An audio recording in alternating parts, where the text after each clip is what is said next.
Hey guys, good morning.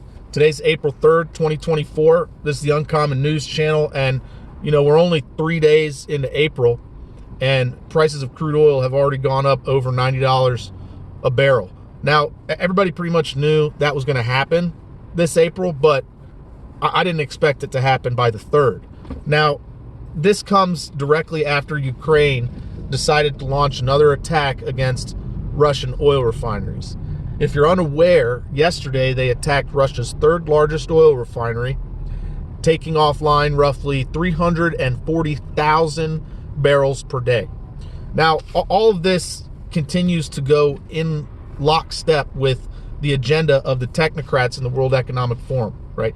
They believe that the earth is overpopulated, and so the way in which they want to reduce the population is by making fuel unaffordable for poor people.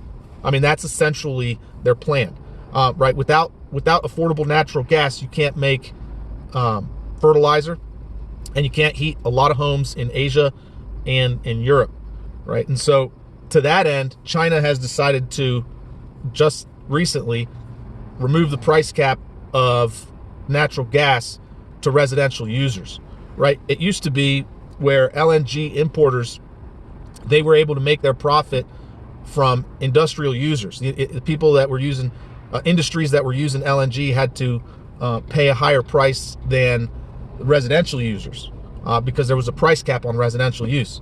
But now that the price cap has been lifted, it's going to be much harder for the poor people in China to afford the natural gas. However, China's industry might benefit from this because it's going to be cheaper for them to operate. So keep that in mind. Now, obviously, I'm sure you've already heard about the attack in Syria that happened yesterday.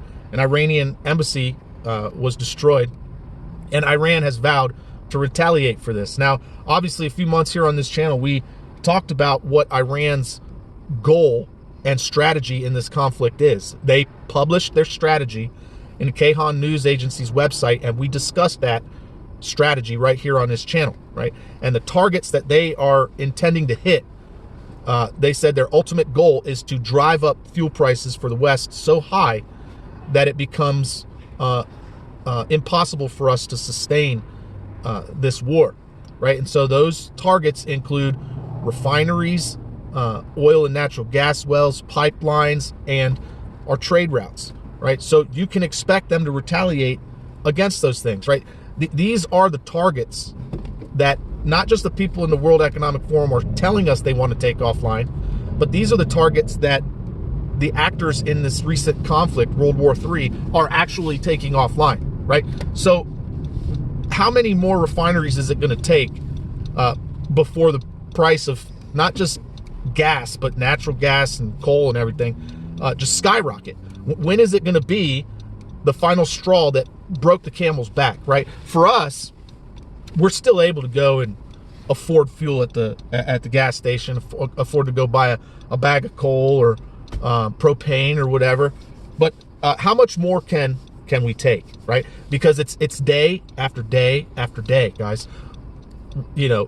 Pemex just announced that they're gonna no longer, they're taking offline 400 barrels per day from export, right? It's just day after day, guys.